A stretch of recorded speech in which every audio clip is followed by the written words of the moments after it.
प्रभु राम देव भगवान अल्लाह खुदा ईश आदि नाम एक ही शक्ति के हैं। वो कैसा है, कहां है, कैसे मिलता है, किसने देखा है? ये प्रश्नवाचक चिन्ह पूर्ण रूप से हटाने के लिए अवश्य सुनिए जगत गुरु तत्वदर्शी संत रामपाल जी महाराज के अमृत वचन, सर्व पवित्र धर्मों के पवित्र शास्त्रों के आधार पर। तो इससे बुद्धिमान समाज ने खुद सोचना और समझना पड़ेगा। उनका मौन ही उनकी हार बताती है, उनका अज्ञान सिद्ध करती है। तो बुद्धिमान समाज को समझ लेना चाहिए और इस यथार्थ ज्ञान को शीघ्र ग्रहण करना चाहिए। फिर परमात्मा कहते हैं कि मानुष जन्म दुर्लभ है, ये मिले न बारंबार, तरवर से पत्ता टूट गिरे वो बोर न लगता डर। मानुष जन्म की कितनी कीमत बताई है, एक श्वास की कितनी कीमत है। कहता हूं कहीं जात हूं, कहूं बजा के ढोल, श्वास जो खाली जात है ये तीन लोक का मोल। तो पुण्यात्माओं, परमात्मा ने आके बताया हमारे को कि पीछे लग गया जाऊं था मैं लोक वेद के साथ, रस्ते में सतगुरु मिले है दीपक दे दिया हाथ। जैसे पहले ये दास शिक्षा ग्रहण करता था, ठीक है, शिक्षा ग्रहण पूरी हुई, जूनियर इंजीनियर का डिप्लोमा किया, सफल हुआ, सर्विस प्राप्त होगी, फिर विवाह हुआ, संतान पुत्र पुत्री हुई। और दास पुजारी किसका था? बजरंगबली का। और भगवान कृष्ण, भगवान शंकर, भगवान विष्णु एज ए इष्ट थे। तो ये दास ये सोचा करता था कि मेरे इन भगवानों ने मुझे ये सब सुख दिए हैं। अब परमात्मा के तत्व ज्ञान रूपी इस रोशनी से, टॉर्च से, इस प्रकाश से दिखाई दिया कि ये जिन भगवानों को मैं ये सोच रहा था कि इन्होंने ये सुख दिए, ये इनके सतर का काम नहीं था, ये हमारे पूर्व जन्म की बैटरी ही चल रही थी, वो संस्कार फल रहे थे। हम लोक वेद के आधार से साधनाएं कर रहे थे, दंत कथा, लोक वेद माने दंत कथा, सुनी सुनाई हियर से स्टोरीज पर हम आधारित थे। वो शास्त्र अनुकूल ज्ञान भी नहीं था और न ही वो साधना थी। इसके विषय में परमात्मा अपने ऊपर ही हमें उदाहरण देकर सुनाते हैं। पीछे लग गया जाऊं था मैं लोक वेद के साथ, रस्ते में सतगुरु मिले दीपक दे दिया हाथ। अब इस दास को सतगुरु मिले, उस समय ये टॉर्च मिली, भटक रहे थे गड्ढों में, अंधेरे में, जिसने जैसा कोई बता दिया इधर चले जाओ, उधर चल पड़े। आगे किसी ने कहा इधर जाओ, ये ठीक नहीं है, उधर चल पड़े। अब हमारे पास मैप भी है और टॉर्च भी है। अब हमारे पास शास्त्र भी हैं, शास्त्र हमारे मैप हैं, हमने जिस मंजिल की ओर जाना है उस पर सब मार्क्ड है। और अब हम उसको देखकर तत्व ज्ञान रूपी इस रोशनी से हम कुमार्ग पर नहीं जाएंगे, सुमार्ग पर ही चलते रहेंगे। तो क्या बताते हैं? मात पिता मिल जाएंगे 184 माह, सतगुरु सेवा और ये बंदगी फिर मिलन की नाम। परमात्मा कहते हैं आप जहां भी जन्मोगे आपको माता पिता वहीं मिल जाएंगे। पशु योनि में जाओगे वहां भी माता पिता मिलेंगे। पक्षी की योनि में आप जन्म लोगे, उस शरीर में भी आपको माता पिता मिलेंगे। मानव शरीर प्राप्त करोगे वहां भी माता पिता मिल जाएंगे, लेकिन सतगुरु सेवा। सतगुरु सेवा मीन सतगुरु के अनुसार बताई हुई पूजा। सेवा माने पूजा। और फिर वो भक्ति जो गुरु बतावे, सतगुरु बतावे, कहते फेर मिलन की ना। अब परमात्मा कहते हैं सतगुरु के उपदेश का लाया एक विचार, जय सतगुरु मिलते नहीं जाते नरक द्वार। नरक द्वार में दूत सब करते खेचातान, उनसे कभू ना छूटता फिर फिरता चारों खानी। चार खानी में भरमता कभू न लगता पार, सो फेरा सब मिट गया मेरे सतगुरु के उपकार। परमात्मा ये हमारे जो कबीर साहिब हैं, ये हमारे पिता हैं। ये वो परमात्मा है जिसमें सर्वगुण संपन्न है। त्वमेव माता च पिता त्वमेव, त्वमेव बंधु च सखा त्वमेव, त्वमेव विद्या च द्रविण त्वमेव, त्वमेव सर्व मम देव देव। हे सब देवों के देव, सब भगवानों के भगवान, हे परमेश्वर, आप ही माता वाला गुण रखते हो, आप ही पिता वाला गुण रखते हैं। सच्चे भाई भी आप हैं, सच्चे साथी भी आप हैं, और हमारा धन भी आप ही हैं। कबीर और सब जग निर्धना, धनवंता ना कोई, धनवंता सो जानियो जिस पर राम नाम धन होवे। तो यहाँ क्या बताते हैं परमात्मा, ये परमात्मा हैं। जैसे आदरणीय रामानंद स्वामी रामानंद जी को परमात्मा मिले, 104 वर्ष के वृद्ध थे और बड़े विद्वान प्रसिद्ध थे, चारों वेदों को कंठस्थ याद कर रखा था, गीता के सब श्लोक उनको जुबानी याद थे, पुराणों के वो मर्मज माने जाते थे, उपनिषदों के भी वो बड़े विद्वान कहलाते थे। 104 वर्ष की आयु हो चुकी थी जब परमात्मा लीला में आयु में 5 वर्ष के थे।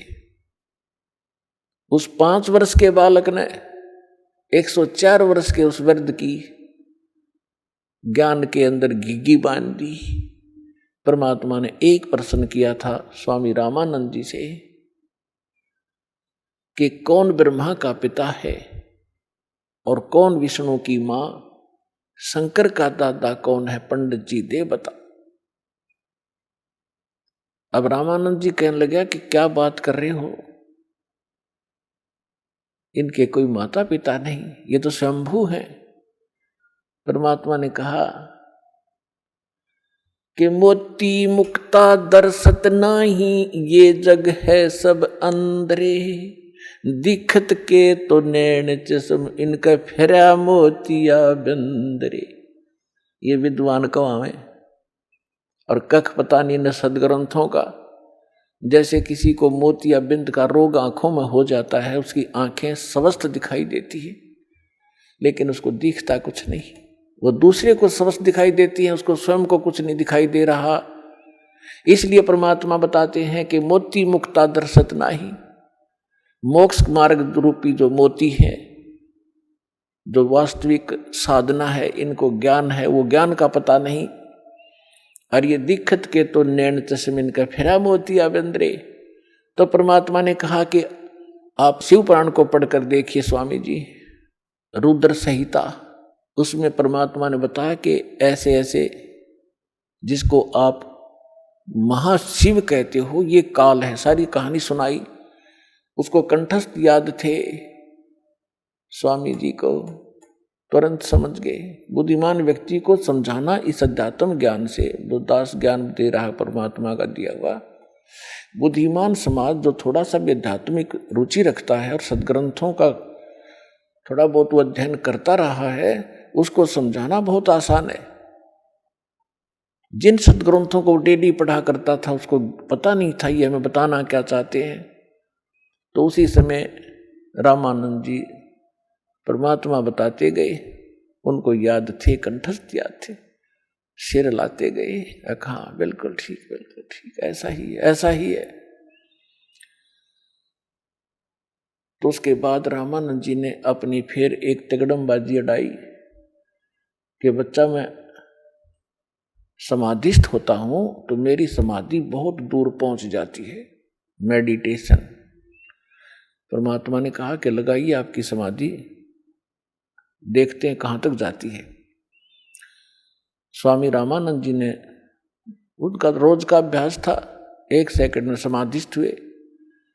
कहते हैं योग युक्त प्राणायाम कर जीता सकल शरीर, त्रिवेणी के घाट पर वो अटक रहे बलबीरे। त्रिवेणी के वहां जाकर 3 रास्ते हो जाते आगे चल के। अब जंगल के अंदर तो एक ही रास्ता विचलित, 2 ही रास्ते विचलित कर देते हैं। अननोन व्यक्ति को जो कभी पहले उधर ना गया हो, वहां जाके विचलित हो गए, खड़े हो गए। तो परमात्मा वहां दिखाई दिए कबीर साहब उसी उम्र में, एज में 5 वर्ष की आई, और उनसे पूछा कि स्वामी जी अब कहाँ जाओगे। ये उन्होंने बताया कि 3 रास्ते बंद हैं और ये रास्ते आपके लिए उस समय खुलेगा जिस लोक की, जिस इष्ट की आपने साधना कर रखी है, उस समय आपका वो ये रास्ता खुलेगा, लेफ्ट वाला। और ये एक सुरंग है, सीधा रास्ता है, गैलरी है। सबसे पहले उस गैलरी में सेक्रेटरीएट समझोइए, और वहां सबसे पहले धर्मराज का दरबार आएगा। वहां आपका अकाउंट लिया जाएगा और जिस भी इष्ट की आपने पूजा की है उसी लोक को आपको भेज दिया जाएगा। और जो राइट का रास्ता है ये अलग से एक स्थान है, 88,000 खेड़े बताए हैं, 88,000 द्वीप हैं ये।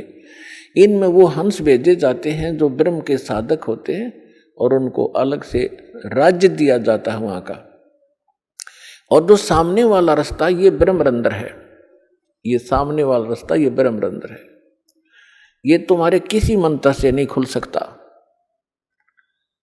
ना ओम मंत्र से, ना ओम नमः शिवाय से, और ना ही तुम्हारे अन्य किसी जाप से। ये खुलेगा मेरे सतनाम से, इस 2 अक्षर के नाम से, जो मेरे पास वो मंत्र है। रामानंद जी से कहा परमात्मा ने कि आप कोशिश करो अपने सब मंत्र जंतर जो आपने आज तक साधना की है। आपने तो 16 वर्ष की आयु में भक्ति स्टार्ट की थी, 104 वर्ष के हो गए, जो करना था कर लिया। अब प्रयोग करके देख लो आपकी वो साधना कितनी सफल है, सक्षम है। अब रामानंद जी ने सारे जंतर मंत्र कर लिया, गेट ना खुला। तो परमात्मा ने कहा मैं खोलूं। श्वास सिमरण किया मालिक ने। वो तो परमात्मा थे, लेकिन हमारे लिए संदेश छोड़ गए कि आपको जो मंत्र दिया सतनाम का, ये एक अनमोल और बहुत पावरफुल है। परमात्मा ने सिमरण किया, सामने का वो बजर कपाट खुल गए। तब रामानंद जी को परमात्मा उसके अंदर से आगे लेकर गए।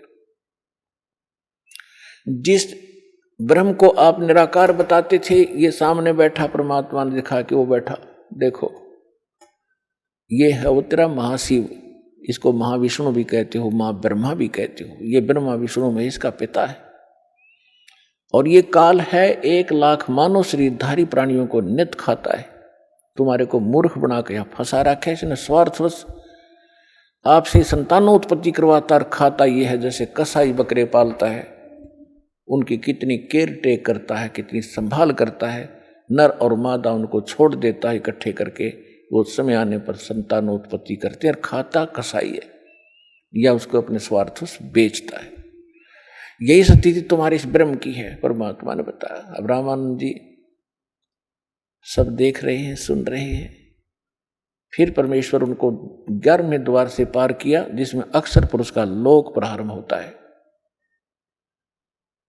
अक्षर पुरुष के सातसंग ब्रह्मांडों को पार करके परमात्मा पहुंचे 12वें द्वार पर, जहां भंवर गुफा है, और उसको पार करके सतलोक में प्रवेश किया। वहां जाकर क्या देखा रामानंद जी ने कि परमात्मा सत्यपुरुष सिंहासन पर विराजमान है, तख्त के ऊपर, सिर पे चौर, सिर पे छत्र है, एक मुकुट है सफेद, और एक बहुत बड़े मंदिर नुमा गुम्बज के अंदर उसके सेंटर में परमात्मा विराजमान है। उनके एक रोमकूप में करोड़ सूर्य मिला दे करोड़ चंद्रमा, ऐसी रोशनी उनकी छवि परमात्मा की है। पूरी बॉडी की कितनी होगी आइडिया लगा सकते हैं।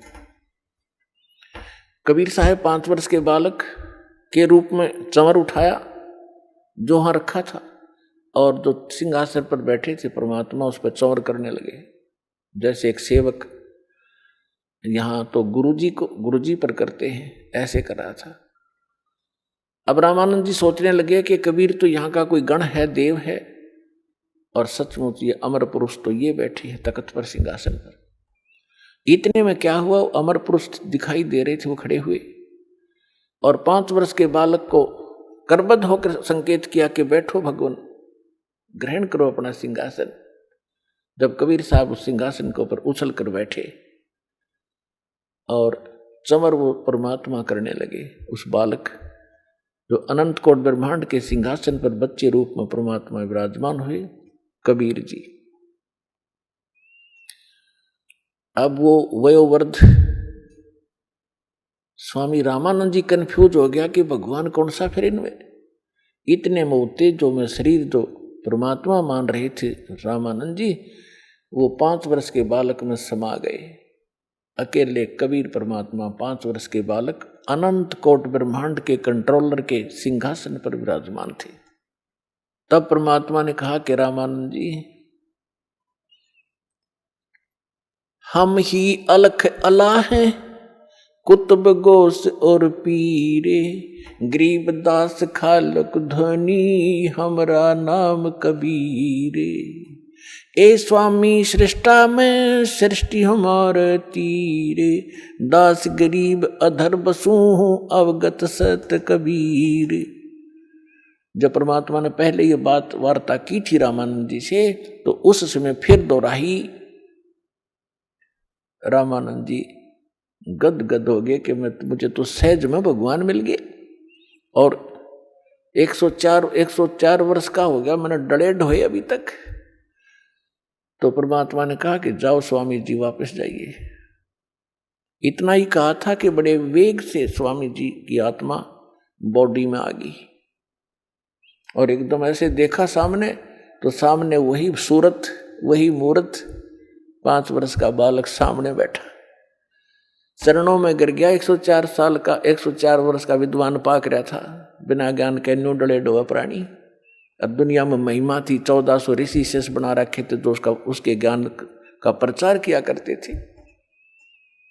अपने आत्माओं ब्राह्मण वही होता है, कहते ब्राह्मण सोए जो ब्रह्म पछाने। और परमात्मा के चाहने वाली आत्माएं समाज नहीं देखा करती, जो समाज की तरफ देख कर चलेगा वो भक्ति नहीं कर सकता और ना उपलब्धि हो सकती।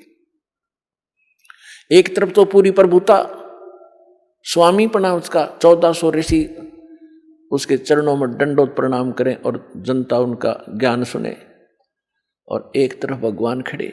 भगवान किस रूप में? जुलाहे रूप में, धानक शूद्र रूप में, और वो उस समय की स्वर्ण जाति ब्राह्मण वर्ण में, और ब्राह्मण लोग तो कपड़ा भी नहीं लगने देते थे शूद्रों का। तो इसको विद्वान कहते हैं वक्त पड़े सौदा करे और कोठे डारे ज्ञान, भाड़ में जाए से नकली ज्ञान ने। और ऐसी महिमा को भगवान जिसके लिए भटक रहे हैं वो सामने खड़ा, तो ना उसने समाज देखा ना अपनी महिमा देखी, और चरणों में गिर गए 104 वर्ष के बालक। और फिर क्या कहा, तुम साहेब तुम संत हो, तुम सतगुरु तुम हंस, गरीब दास तेरे रूप बिना और न दूजा अंश। दोहू ठोड़ है एक तू, भया एक से दो, गरीब दास हम कारणे तुम आए हो मगजो। बोलत रामानंद जी सुनो कबीर करतार, गरीबदास सब रूप के तुम ही सृजनहार।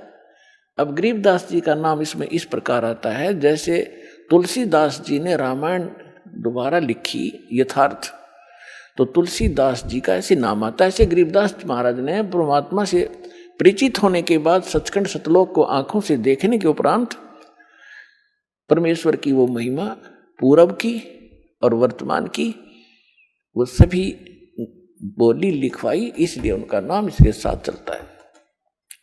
तो दास ये कहना चाह रहा था कि परमात्मा एक अच्छे, रामानंद जी कहते तुम साहेब तुम संत हो, तुम सतगुरु तुम हंस। तुम साहेब परमात्मा तो आप हो ही हो, अब तो स्पष्ट हो गया, और तुम सतगुरु भी आप ही हो, सच्चा ज्ञान आपके पास है। सतगुरु अपना आत्मा सतगुरु की जो परिभाषा होती है उससे हम अपरिचित थे। हम किसी ऐसे अरे खैरे कर सतगुरु लगा लेते थे, ये सतगुरु, अर्जुन को ज्ञान कख भी नहीं, सतगुरु वैसे ही होते हैं। तो यहां रामानंद जी कहते हैं आप हो सतगुरु, जगत गुरु। जगत गुरु का अर्थ ये होता है कि पूरे विश्व को यथार्थ ज्ञान देने वाला, सक्षम, देने में सक्षम हो, उसको जगत गुरु कहते हैं। तो यहां परमात्मा कहते हैं तुम, रामानंद जी कहते हैं तुम साहेब तुम परमात्मा हो, तुम सतगुरु, और तुम साहेब तुम संत। आप संत भी आप ही हो, और एक हंस के अंदर जो भक्त में जो गुण होते हैं होने चाहिए मालिक, वो भी आप ही में है। अपने आप को परमात्मा दास कहा करते थे, कबीर दास, कबीर दास,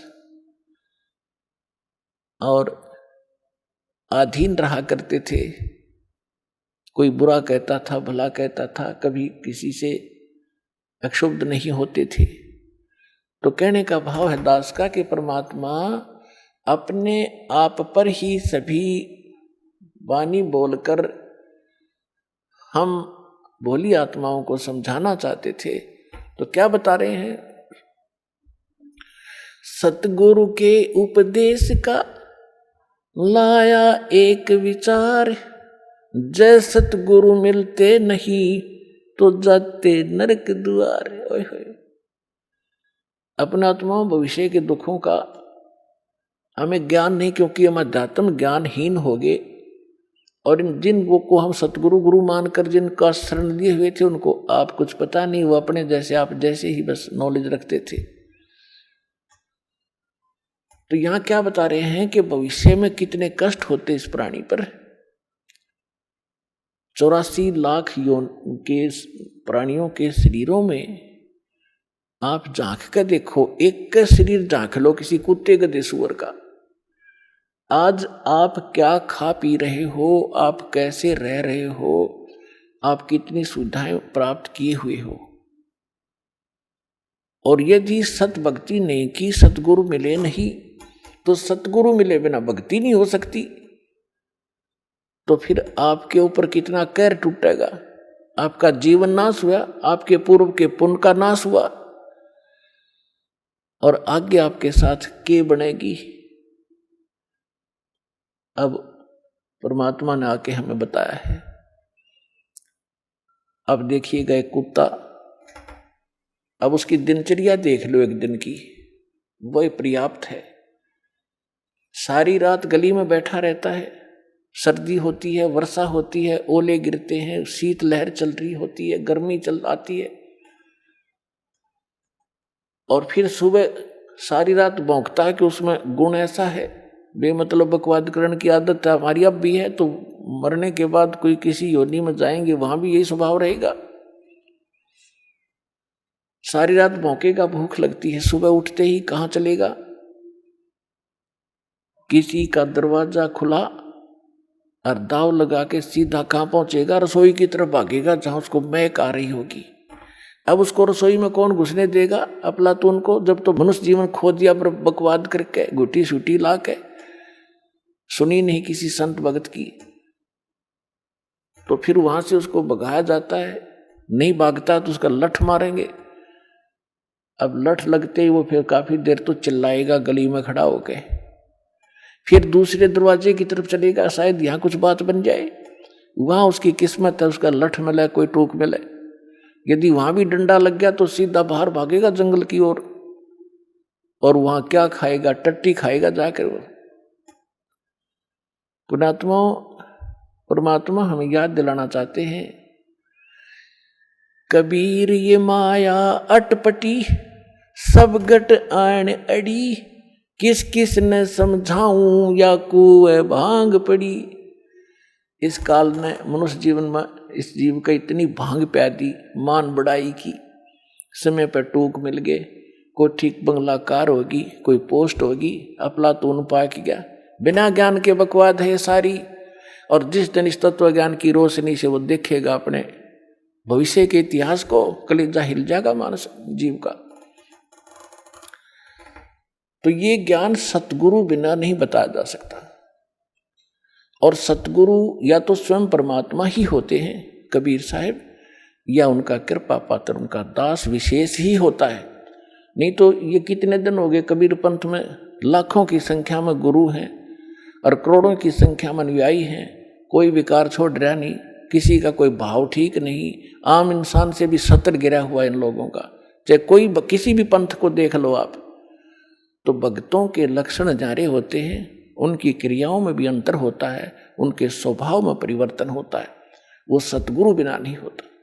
तो अब इस दास को भेज दिया भगवान ने, अपना वही सारा अन्वेषण दे के यथार्थ ज्ञान दे दिया, और सिर पर पंजा उस परमात्मा का दास के साथ रहता है। तभी हम सफल हो रहे हैं। एकदम सबके विपरीत ज्ञान, और सब जिस लाल को हमने रिजेक्ट करके कौड़ी डाल समझकर कूड़े में डाल रखा था, आज उस कौड़ी को जो हम कौड़ी मानते थे वो लाल था, उस लाल को लाल सिद्ध कर रहा है। यानी कबीर को भगवान, एक दुल्हा धाणक को भगवान को भगवान सिद्ध करने में इतना कठिनता आ रही है दास को। और जो भगवान नहीं थे उनको हम दंत कथा लोक वेद के आधार से सहर्ष स्वीकार किए बैठे थे। तो इतना विरोध, भयंकर विरोध हो रहा है, और उसके बाद हम सफल हो रहे हैं, क्योंकि सत्य के सामने असत्य के पैर नहीं होते, वो ज्यादा समय टिक नहीं सकती। तो परमात्मा ने अपने बच्चों तक इस ज्ञान को पहुंचाना है। पहले उस काल ने अपना जो कहा था कि मैं ऐसे ऐसे करूंगा, उसने सारा कुछ कर लिया। अब परमात्मा ने भी कहा था कि जब कलयुग 5500 वर्ष बीत जाएगा, तब मैं फिर से अपना एक दास भेजूंगा या स्वयं आऊंगा, और फिर तेरे सारे जितने दाव पेच से सब काट दूंगा, कटवा देंगे। जैसे काल ने दाव लगाया था कि पहले मेरे दूत जाएंगे और सबको मिसगाइड करवा दूंगा, उल्टे ज्ञान पर आधारित करवा दूंगा। पहले अंश हमारा जाई, पीछे अंश तुम्हारा आई। 12 पंथ करूं मैं साजा, नाम तुम्हारा ले करूं आवाजा। 12 पंथ नाम जो ले ही, सो हमरे मुख आन समोही। जाओ जोग जीत संसारा, जीवन माने कहा तुम्हारा। जीव तुम्हारा कहा न माने, हमारी ओढ़ हो बाद बखाने। और अनेक पंथ चलाऊं, या विद जीवों को भरमाऊं। तब परमात्मा ने कहा था कि तू कर लेना जो तूने करना है।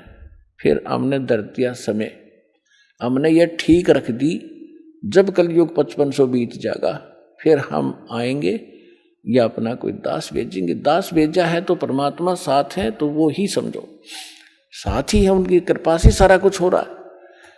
तो परमात्मा ने कहा था, मालिक को मालूम था कि जब तक ये काल के दूत इन्होंने जो भी ज्ञान प्रचार करना है, ये उसका ढोल पीट चुके होंगे।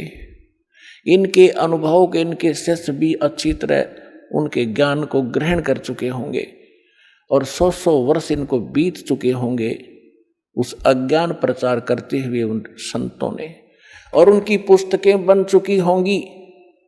तब मेरा दास जाएगा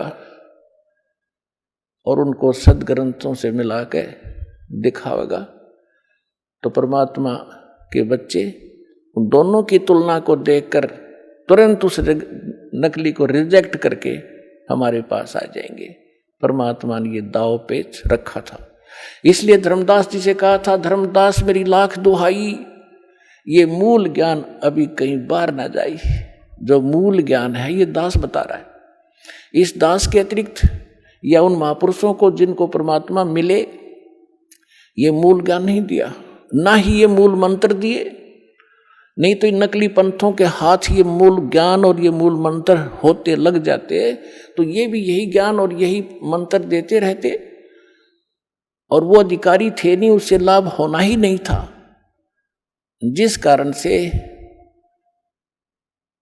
इस मानव का बहुत विनाश हो जाता। और परमात्मा ने सबसे प्रतिज्ञा करा ली थी, जिसको भी ये मंत्र दिए थे, जैसे आदरणीय धर्मदास साहिब जी को, आदरणीय मलुकदास साहिब जी को, आदरणीय दादू साहिब जी को, आदरणीय नानक साहिब जी को, आदरणीय गरीबदास साहिब गांव छुड़ानी जिला जज्जर वाले को, आदरणीय गीसा दास साहिब जी गांव खेखड़ा, अब जिला बागपुर हो गया, बताऊं बागपुर। इन सबको ये मंत्र भी दिए थे, ज्ञान भी दिया था, लेकिन इनको प्रतिज्ञा करा दी थी कि कहीं नहीं जाए, या भी ज्ञान किसी को नहीं बताना, और ये सतनाम और सारनाम के तो छींट भी नहीं लगने देना तुमने किसी का। तो यही कारण था कि इन महापुरुषों ने इसको बहुत छुपा के रखा। अब इस दास को दिया है भगवान ने। तो ये थी, बीच में परमात्मा को मालूम था कि इन्होंने जो कुछ कहना सुनना ये कह चुके होंगे, और जब मेरा दास जाएगा, और ये टेक्निक आप देख रहे हो, टीवी और ये इंटरनेट अभी 10-12 वर्ष से ही ये पनपे हैं, इससे पहले नहीं थे। क्योंकि ये प्रोजेक्टर वगैरह बनवा के परमात्मा ने अपना ज्ञान अपने बच्चों को देना था, उससे पहले आपको शिक्षित किया। आज हम सफल हुए हैं इस शिक्षा के कारण, और हमारी गिरावट आई है नैतिकता में तो भी शिक्षा के कारण।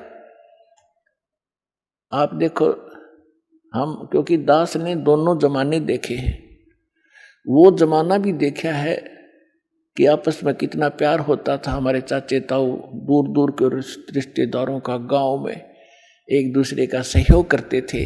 किसी पर आपत्ति आ जाती थी, सब सारा का सारा गांव इकट्ठा हो जाता था, सब उसको हमदर्दी देते थे, हम तेरे साथ हैं, घबराइए मत, कोई बात नहीं, और इतनी मदद करते थे, वह आपत्ति एकदम भूल जाता था इंसान।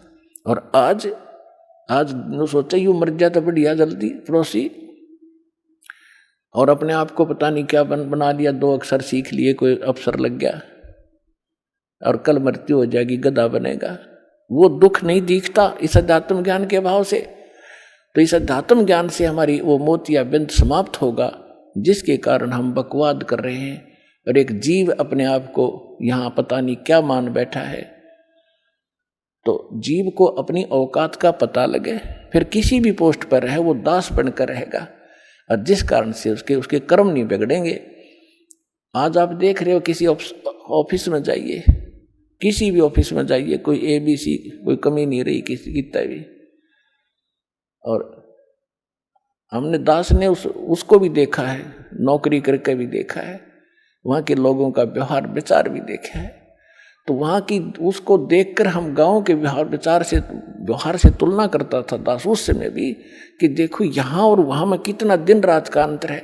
उन लोगों की कैसी वृत्ति है, कैसा व्यवहार है, एक पैसा कमाना एम है, ना इज्जत करते हैं किसी बड़े छोटे की, बस वो ऐसी बिजली गिर गई।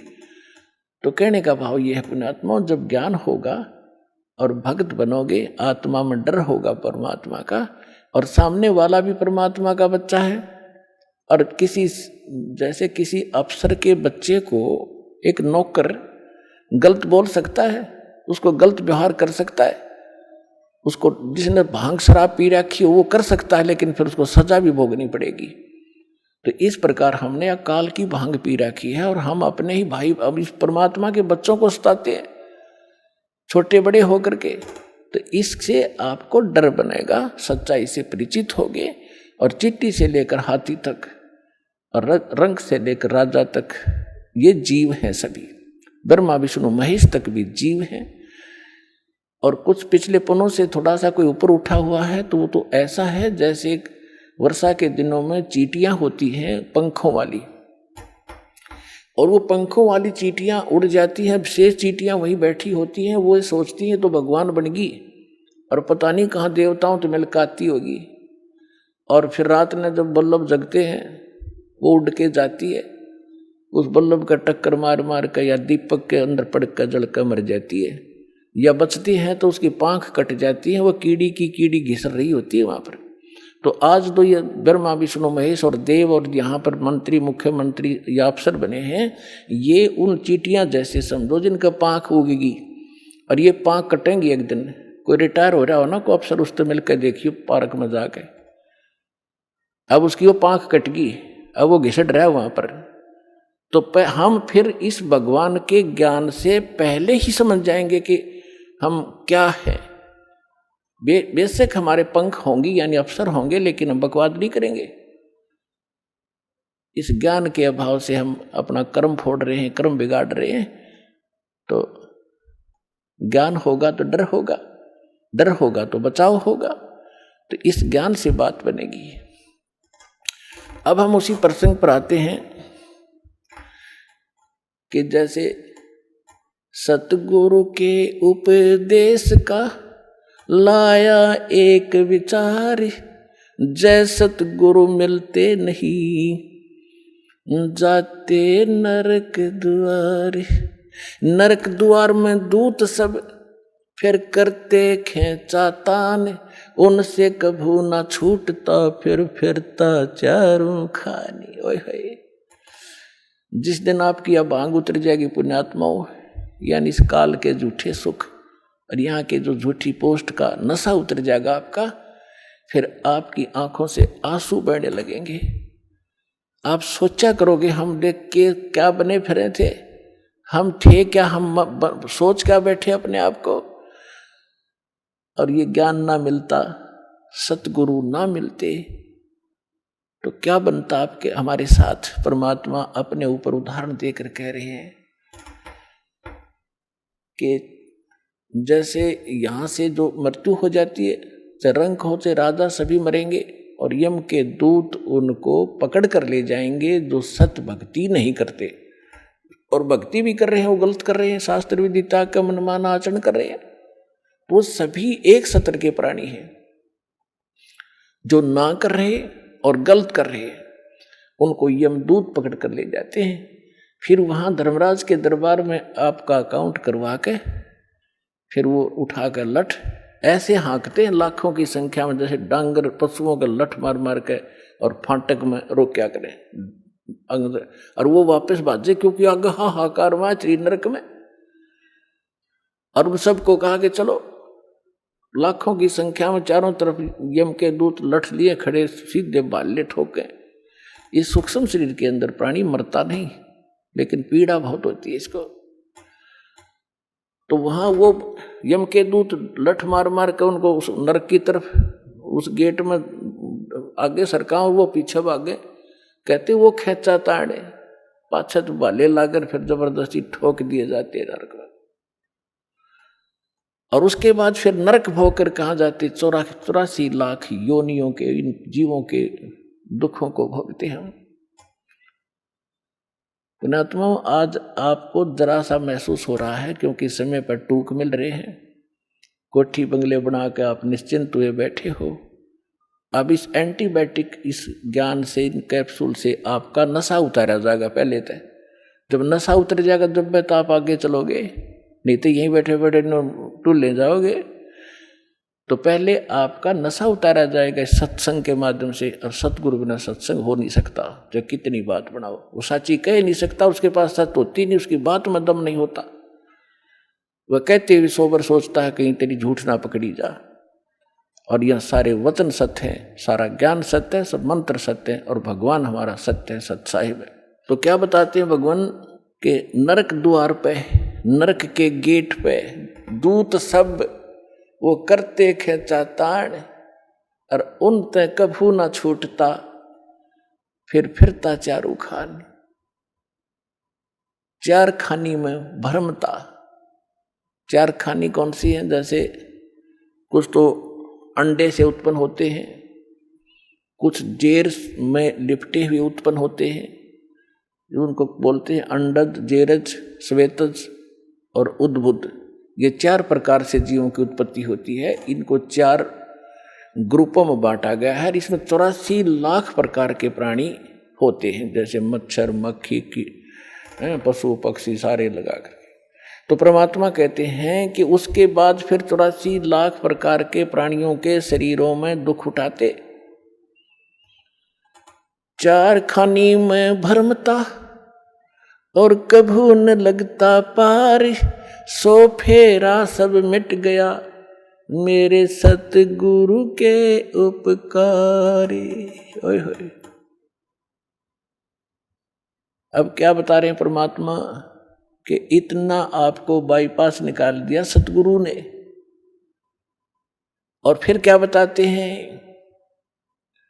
7 समुद्र की मसीह करूं, लेखनी करूं बन राय, धरती का कागज करूं, गुरु गुण लिख्यो न जाए। अब लिख के दिखाओ गुरु के गुण, ऐसे सतगुरु के गुण जो इतने दुखों से आपको बचाएगा। एक कुत्ते की जीवनी लिखने लग जाओ, उसके पास गधे की लिखो, फिर सूअर का देखो क्या खाता है, कहाँ रहता है, और आप और हम कहाँ रह रहे हैं।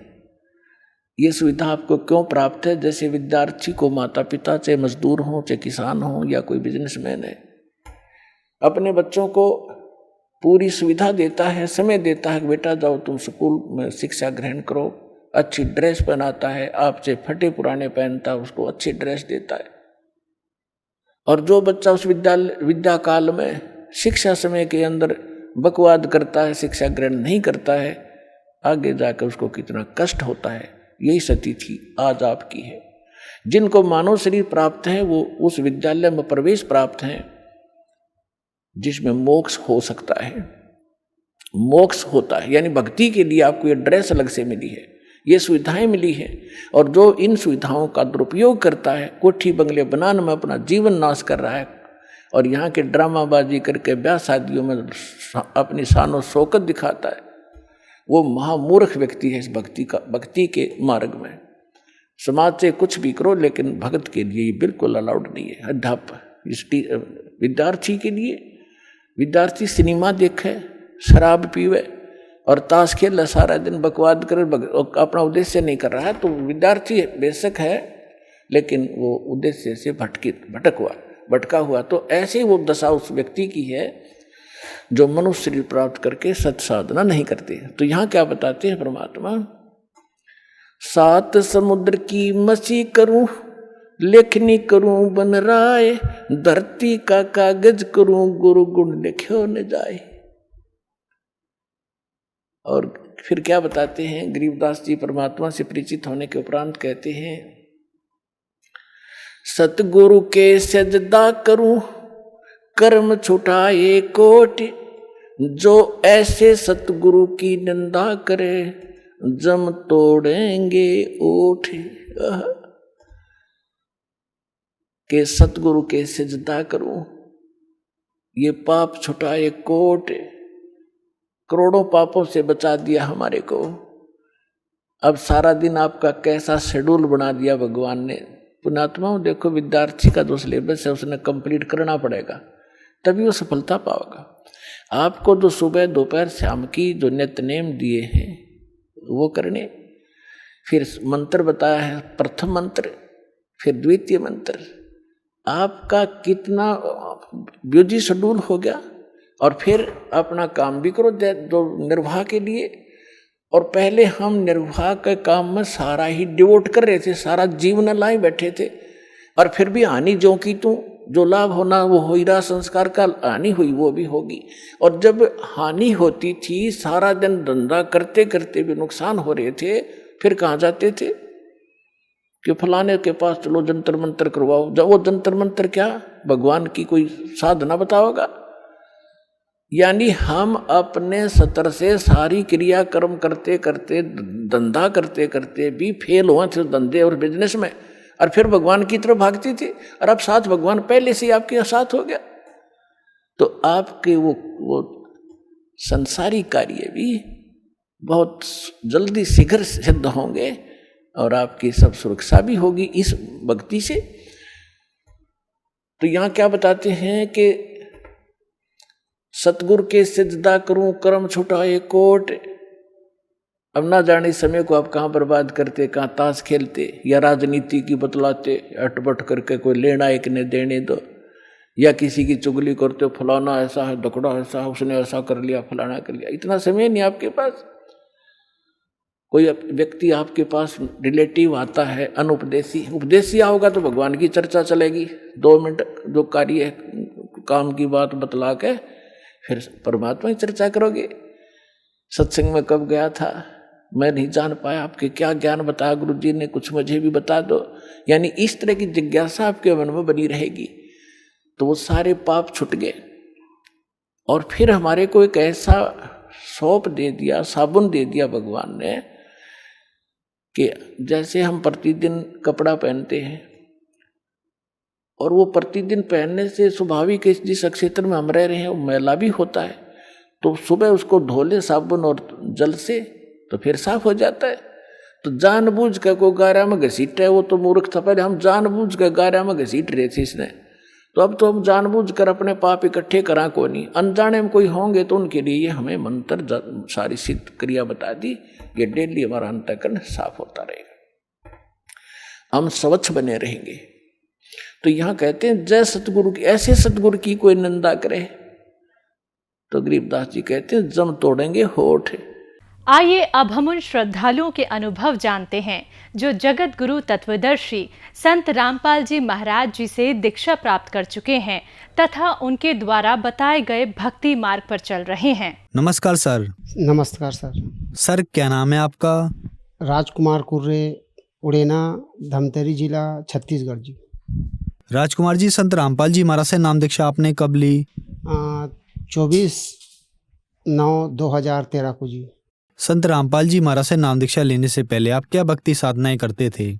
जी मैं संत रामपाल जी महाराज से नाम लेने से पहले राधा स्वामी पंथ से जुड़ा हुआ था। राधा स्वामी पंथ से सन 2028 अप्रैल को मैं नामदान लिया था राधा स्वामी पंथ से, और उसके द्वारा बताए गए 5 नाम का मंत्र दिया करते थे। उस 5 नाम के मंत्र का मैं जाप किया करता था। जाप करते करते मेरे को 8 साल एकदम निष्ठावान भक्त थे, और राधा स्वामी पंथ से मैं प्रचार प्रसार भी किया करता था, जैसे रिश्तेदारों में जाना, गांव में जाना, कहाँ सत्संग कराना है, कहाँ सत्संग नहीं कराना है, ये सब चीज़ मैं करता था। और अपने कई रिश्तेदारों को जोड़ा था उसमें। हर गांव में जाके सत्संग वत्संग कराता था, उसका देख रेख करना, जो पाठी जैसे जो सत्संग करते हैं ना, उस सत्संगकर्ता का सेवा करना, उसके हाथ पैर दबाना, सर दबाना, और चाय पानी नाश्ता उनके लिए बनाना, ये सब राधा स्वामी पंथ में जुड़े से मैं करता था। उसका प्रचारक भी था, और मेरे प्रचार के माध्यम से कम मेरे रिश्तेदार में पूरा परिवार नाम दाम लिए हुए हैं। राधा स्वामी पंथ से जुड़े हैं मेरा परिवार, मेरी दीदी, जीजा और मेरे अन्य रिश्तेदार बहुत सारे हैं जो राधा स्वामी पंथ से जिनको मैं जोड़ा था। मैं राधा स्वामी पंथ में सर जी 10 साल तक जुड़ा था। 8 साल निष्ठावान भक्ति किया, और 2010 के बाद मैंने राधा स्वामी पंथ को छोड़ दिया। 2010 में राधा स्वामी पंथ को इसलिए छोड़ा कि जी मेरी छोटी बहन थी जिसकी स्वास्थ्य खराब थी, और राधा स्वामी के पास अर्जी लगाए, विनती किए, फिर भी से मेरे बहन नहीं बच पाई, इसलिए मैंने राधा स्वामी पंथ को छोड़ दिया। और मैं राधा स्वामी पंथ में नाम गोरविंदर सिंह जी से मैंने नाम दीक्षा लिया था। तो बताए थे कि सोई गुरु पूरा कहावे, 2 अक्षर का भेद बतावे, एक छुटावे एक लंघावे, तब प्राणी निज घर को जावे। मैं अपने सत्संग आसपास के क्षेत्रीय जो सत्संग करता है, सत्संगकर्ता को पूछता था कि भाई वो 2 अक्षर का भेद मुझे कहाँ मिलेगा। तो उसका ज्ञान अभी तक वो क्षेत्रीय सत्संग करता थे, कोई किसी ने नहीं बताया। सभी लोग बताते थे कि शरीर छोड़ने के बाद सतलोक में मिलेंगे, आगे लोक में मिलेंगे, ऐसे बताते थे। मगर अभी तक मेरे को संतुष्टि नहीं हुआ, इसलिए मैंने राधा स्वामी पंथ को छोड़ दिया। राधा स्वामी पंथ को छोड़ते छोड़ते मैंने पंचायत का चुनाव लड़ा, पंचायत चुनाव जीता। फिर आप संत रामपाल जी महाराज की शरण में कैसे आए?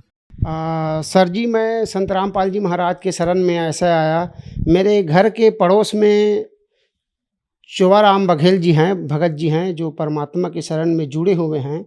उनके घर मैं सत्संग सुनने जाता था, खूब शराब पीता था, खूब मांस मच्छी खाता था और उसके घर में सत्संग सुनने के लिए जाता था। तो जैसे सत्संग सुनते सुनते एक दिन गुरु जी ने गुरु ग्रंथ साहिब निकाल कर बताए थे कि सोए गुरु पूरा कहावे, 2 अक्षर का भेद बतावे, एक छुटावे एक लंघावे, तब प्राणी निज घर को जावे।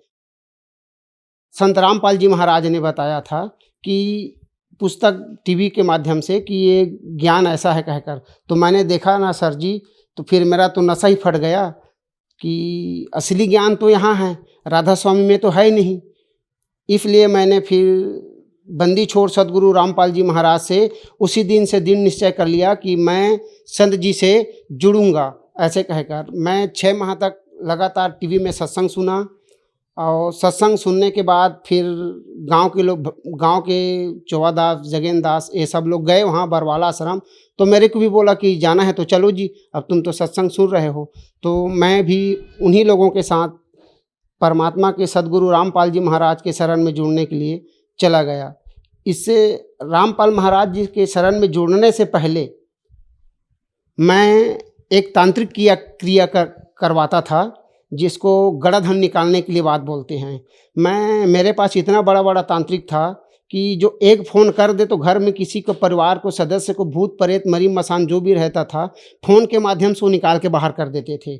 इतने बड़े बड़े मेरे पास राजस्थान के तांत्रिक थे और महाराष्ट्र का तांत्रिक थे, एमपी का तांत्रिक थे। मैं गड़ाधन निकालने वाला काम किया करता था।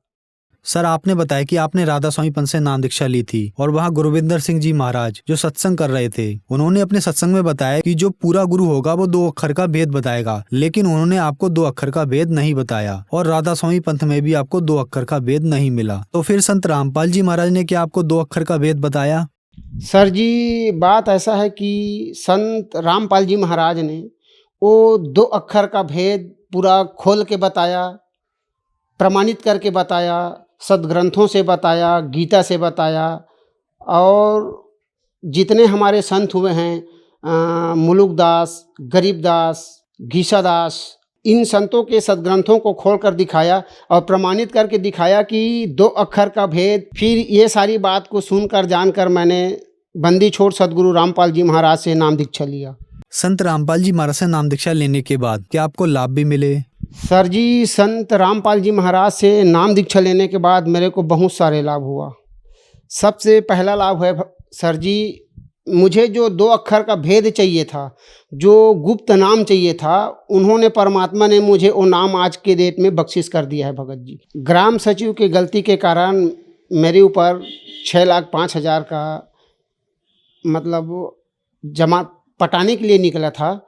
अब उसको तो मैं नहीं पटाया गया, ग्राम सचिव की गलती से वो मेरे ऊपर आ गया। मैंने पूरी अपनी जिम्मेदारी ले ली और परमात्मा के शरण में जुड़ने से वो 6,05,000 रुपया परमात्मा ने मुझे माफ़ करवा दिया। माफ़ ऐसा किया सर जी कि मेरा जो फाइल था पंचायत वाली, वो पंचायत वाले फाइल को मैंने 5 लेबर लेकर ढूंढवाया जनपद पंचायत में, तो वो फाइल मेरे को कहीं नहीं मिला। अगला पिछला कई बंडल खुलाए, बुक जो बंडल होते हैं उसको कई बंडल खुलाए, उसमें मेरे को मिला नहीं। मगर जिस दिन मैंने परमात्मा सदगुरु रामपाल जी महाराज से अर्जी प्रार्थना लगाई कि गुरुजी मेरा इतना 6,05,000 रुपया मैं कहाँ से पटाऊँ, परमात्मा मैं तो गरीब आदमी हूँ, नहीं दे पाऊँगा।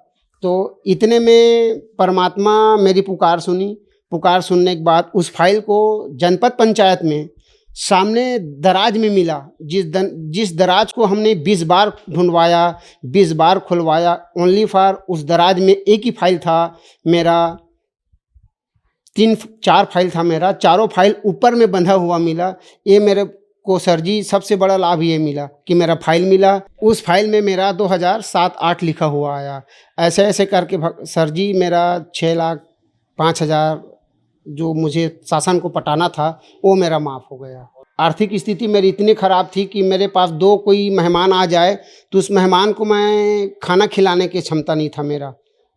परमात्मा की दया, सदगुरु रामपाल जी महाराज की इतना दया हुई कि आज मेरे घर यदि 10, 20, 25, 50 जितने भी संगत आ जाए या मेरे जगत के लोग आ जाए तो मैं उनको भरपूर खाना खिला सकता हूँ अब। और ये लाभ हुआ भगत जी, सर जी, कि मेरा गुड़िया जो 9वीं पढ़ती थी उसको पेपर दिलाते दिलाते उनको ज़बरदस्त बुखार आ गया। बुखार आने के बाद वो लड़की के हाथ कांपने लगा। तो मैंने बोला था बेटी यदि कुछ हो जाए तो बंदी छोड़ सदगुरु रामपाल जी महाराज को याद करना।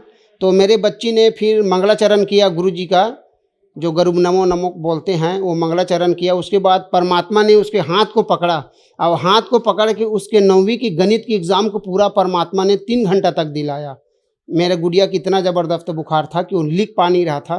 परमात्मा ने उनको इतना मदद किया कि उसके हाथ पकड़ के परमात्मा ने पूरा 3 घंटा गणित का सवाल हल कराया सर जी। मेरी श्रीमती को टीबी का हो गया था तो डॉक्टरों को दिखाया हमने, तो डॉक्टर ने बोला कि इसको 3रा स्टेज का टीबी है और ए स्टेज के टीबी वाले लोग शायद ही कभी बचते हैं, ऐसे बताया। इनके शरीर में 2-4 ग्राम ब्लड होना था, 4-5 ग्राम। आज इसके शरीर में 10-11 ग्राम ब्लड है। तो डॉक्टर ने मेरे को पूछा कि भाई आप किसी देवी देवता को मानते हो क्या? तो फिर हमने डॉक्टर को बोला कि सर हम तो मानते हैं, हम तो कबीर भगवान को पूछते हैं और हमारा गुरु है बंदी छोड़ सदगुरु रामपाल जी महाराज, ये हमने बताया। तो उन्होंने बोला भाई आपके गुरु जी के चमत्कार है जो आपके भाई को आज तक सुरक्षित रखा है। और फिर परमात्मा के पास प्रार्थना लगाने के बाद वहाँ से अरदास आया कि बेटा भक्ति करो, उसका रोग ठीक हो जाएगा। आज के डेट में सर जी मेरे मिसेस का पूरा रोग ठीक हुआ है। क्या आप नशा भी करते थे? सर जी पहले तो मैं बहुत नशा करता था। 1 बोतल एसिनेट का दारू शराब पी लेता था और शराब के साथ साथ मांस भक्षण भी करता था। और मेरा मांस भक्षण इतना था सर जी कि हम लोग बाप बेटा, छोटे से बच्चा था उस समय, 4-5 साल का लड़का, दोनों मिला के 2-2.5 किलो मांस मच्छी खा जाते थे। इतना शराब पीते थे और इतना मांस मच्छी खाते थे। और हम लोग सदगुरु रामपाल जी महाराज के शरण में आने के बाद ये सब चीज़ छोड़ दिए। और मेरी आर्थिक स्थिति आज की डेट में सर जी बहुत अच्छा है। परमात्मा ने इतना रजा बख्शा है कि यदि कोई चीज़ मन में इच्छा करते हैं तो परमात्मा आसानी से उसको पूरा कर देते हैं। सर, संत रामपाल जी महाराज से नाम दीक्षा लेने के बाद आपको बहुत सारे लाभ मिले, तो जो दर्शक आज आपको टीवी पर देख रहे हैं, खास करके राधा स्वामी पंथ वालों के लिए आप क्या कहना चाहेंगे? सर जी मैं राधा स्वामी पंथ वाले को और अपने समस्त समाज को भी ये कहना चाहता हूँ सर जी कि अपने समाज में एक गाना गाते हैं कि अपने अपने घट ही के देव को मनाएंगे, मंदिर में किस ले जाएंगे। तो अपना घट में जो देवता है उसको बंदी छोड़ सदगुरु रामपाल जी महाराज ने खोल खोल के बताया है कि आपके घट में कितने देवता है, इस देवता को आपको मनाना है, उसको भक्ति साधना करना है, ये बताते हैं। और मेरे राधा स्वामी पंथ वाले भाइयों को ये कहूँगा कि आओ, पूर्ण परमात्मा अभी धरती पे आ चुके हैं और आकर आप लोग भी संत रामपाल जी महाराज के शरण में जुड़ें और जुड़कर अपना जीवन को सफल बनाएं और साथ में सतलोक चलें। धन्यवाद सर।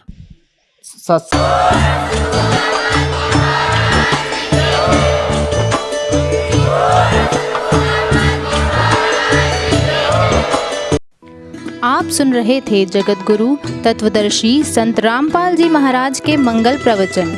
अधिक जानकारी के लिए संपर्क करें।